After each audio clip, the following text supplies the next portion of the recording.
the ultimate poster car. The House of the Raging Bull, the traditionalists with the V12s. The Lamborghinis.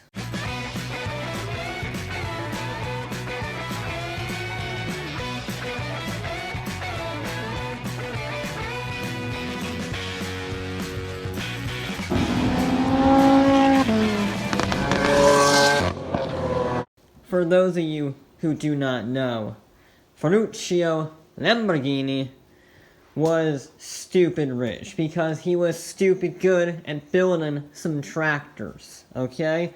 He was a tractor conglomerate. And what do when you live in Italy and you have a boatload of money? You buy a Ferrari.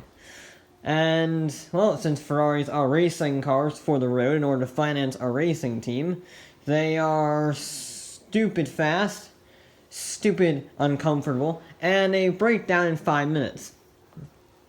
So, Lamborghini rightfully thought, well, if I'm buying this Ferrari for a ton of money, I should have things like a working clutch and a back that's not broken. So, he went out to Enzo, said, hey, I want you to fix my car again. And Enzo laughed at him, scoffed at him, and that didn't sit well with Lamborghini. So, he told his engineers to make a sports car. And they did. They hired ex-Ferrari engineers to come work on the project, and it needed an engine, because, well, building stuff is pretty easy except for the engine. That requires a lot more work than just a tractor. And they initially developed a V12 making 400 horsepower at 11,000 RPM. This racing monster was stupid fast. And it was the exact opposite of what Lamborghini wanted, which was a crazy, unreliable race engine. So they detuned it to make just 280 horsepower, and they put it in their first production car in 1964, the 350, a GT. Now, they only sold 120 of them in 3 years, but it was a good car. And they followed it up with a more improved version, the 400 GT, just a year later. And it was, again, a good car. But what if you wanted a great car? A revolutionary car. A car that would change automotive design forever. There's no way that would happen, right? Wrong! Because a group of engineers, aka 3 of them, started designing a sports car in secret. And this was not going to be the front-engine Grand Tours of the 350 and the 400. No, this was going to be mid-engine, rear-wheel drive, V12 sports car. And sure, when the Miura debuted in 1967, it had a few issues, like the fuel tank being in the front, causing the front end to lift as you drove it. And the minor issue of the engine having a few issues with oil cooling, causing it to catch on fire once in a while. By the time those little niggles were worked out, it was a monster. 380 horsepower, 300 foot-pounds of torque from a 3.5-liter V12, which propelled it to the fastest production car title in the world. But it was bigger than that, much bigger than anyone could have ever imagined. You see, that mid-engine layout gave it excellent handling. It was the definition of the sports car. 9, the supercar. If you look at every car, regardless of powertrain, there is the roots of the Miura's mid-engine layout. That's how important this car was. Every single hypercar, supercar, sports car you can think of, chances are it has a lineage to the Miura. That's nuts. And Lamborghini continued selling various versions of V8s and V12s like the Espada and the Zero. But let's be honest here. We're here to talk about their battleships, their heavy hitters, their V12s. And the next one in its lineage is the LP 500 Countach. One of the best looking cars of all time, don't at me, okay? And it was really when Lamborghini came into their own for their unique styling with the wedge shaped. And you would think that wedge shape was designed in a wind tunnel. No, they didn't have money for it because it was let's just say they were struggling to make a profit with most of their cars. And yeah, they couldn't afford a wind tunnel, so they stuck some tape to it and drove down the motorway, and that's how they styled it. Which meant that epic rear wing that looks like it came out of Star Wars, yeah, that doesn't work. In fact, the only thing it does is slow the car down in terms of drag. It doesn't produce any downforce at all. But it looks cool, and that's what's important. Now, how fast does it go, even with that rear wing? Well, they got the same engine from the Miura, bored it out from 3.5 to 5 liters, and now it makes 450 horsepower and did 180 miles an hour plus, making it once again the fastest car in the world. But they were planning to go even faster. You see, one of the rarest Lamborghinis in the world was a prototype. Only 2 of them would have ever existed, made in 1982, after Saab of all people made turbocharging practical for the everyday vehicle. Lamborghini took notice, and in 1982 they made the Countach Turbo S prototypes. This twin turbocharged V12 made 750 horsepower, 650 foot-pounds of torque, did 0 to 60 in 3.7 seconds in 1982, and had a top speed of 208 miles an hour. Had it gone into production, it would have humiliated the Ferrari F40, the Porsche 959, and really, it might have changed supercars forever. But alas, it never made it to production for reasons not fully understood.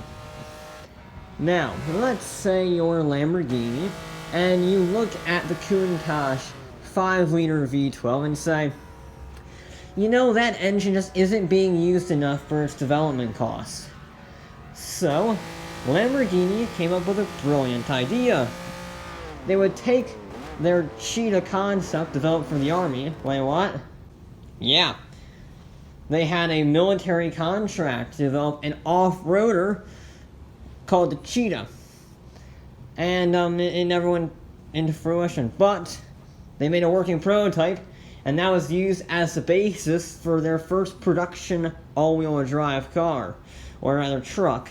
The LM002, aka the Rambo Lambo, was an SUV off-roader powered by the Countach V12. This thing was surprisingly quick for 6,000 pounds.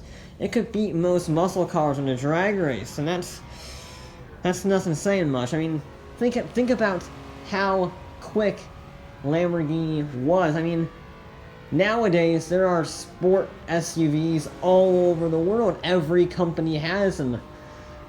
And Lamborghini beat them to the punch by almost 30 years.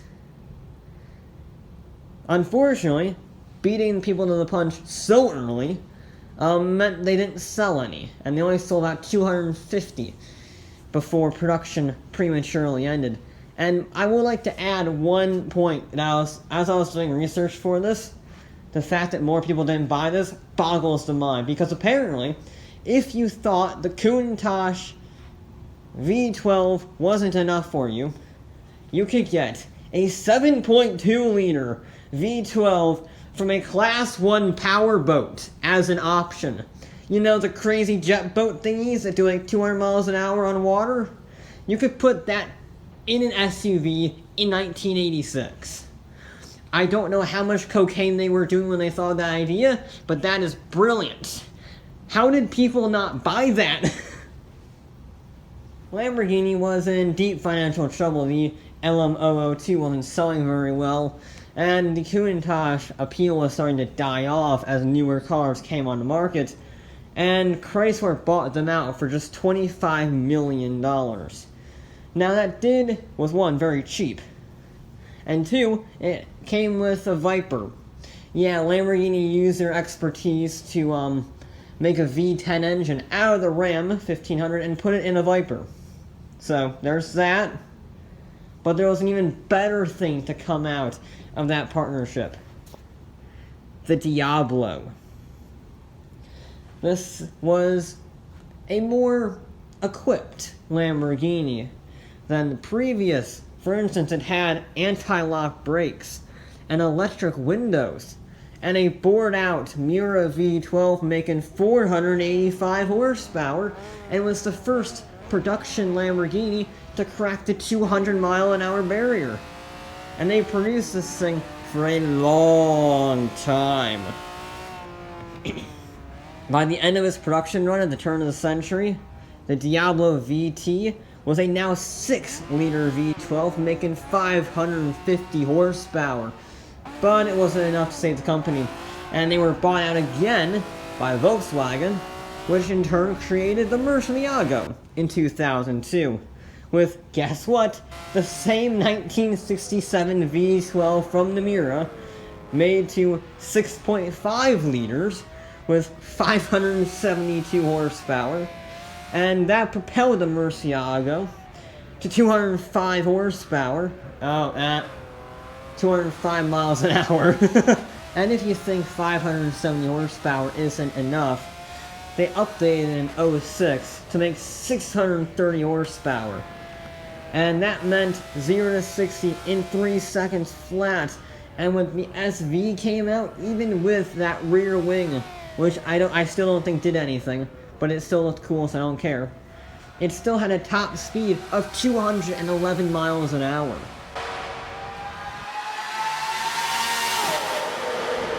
And it did have one record to its name. The least fuel-efficient production car sold in the US at the time, getting a average of 11 mpg, 6 in the sea. Yikes! So, to counter the Murcielago's extravagance, Lamborghini, for the first time in decades, made a second model, the Gallardo, which was an entry-level Lamborghini featuring just a puny V10 making just 550 horsepower. Okay? And it sold for under 200 grand, which meant it was almost affordable. But it still had a top speed of 202 miles an hour, and the Superleggera model reduced the weight to just 2,900 pounds. And it gave it more power, with some fancy exhaust trickery, and better aerodynamics to make it go around the corners while going faster. In fact, it was so good, it was used by the Italian police department. But if you want the truly insane Gallardo, you couldn't drive it on the road, because it was the Sesto Elemento in 2011, Italian for sixth element.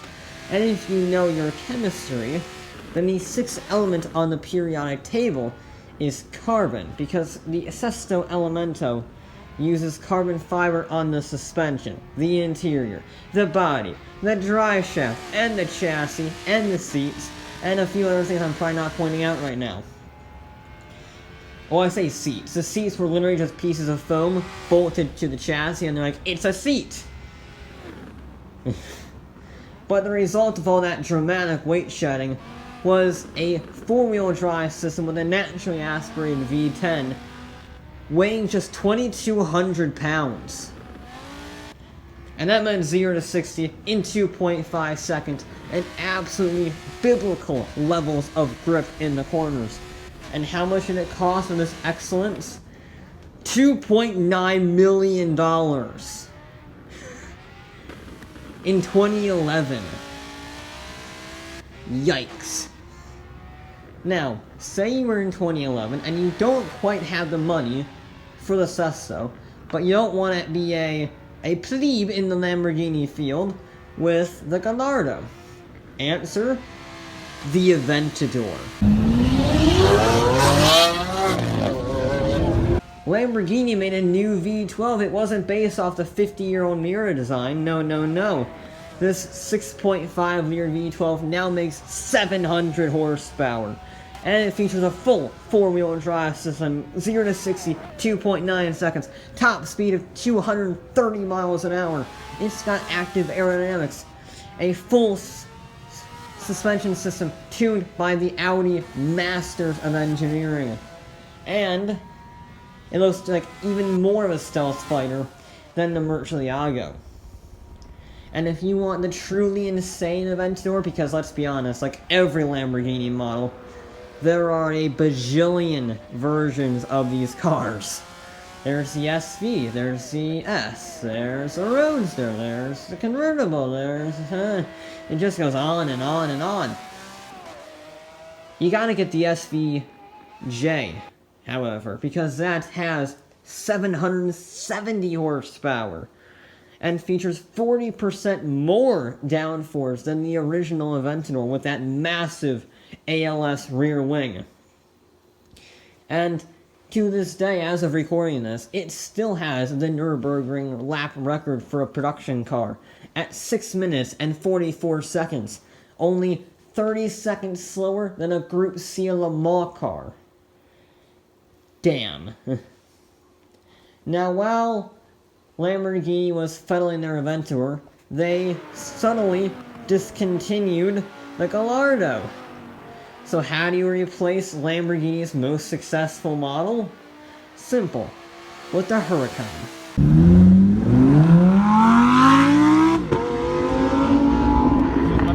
Featuring again a V10, because we are here toning it down a little bit. So it only makes 600 horsepower. But it's got magnetically controlled suspension, gyroscopes, active dampers. And, well, it's pretty good. It was pretty good enough, actually, to get used by the Italian police force again. So they currently have a fleet of Lamborghinis still, because reasons. And unlike Lamborghini's tendencies and historical precedent, this one actually went motor racing and motorsport well. Not only did it have its own one-make racing series, but in 2018, in the WeatherTech Sports Car Championship, it won the drivers, teams, and manufacturers titles for Lamborghini. That's pretty darn good.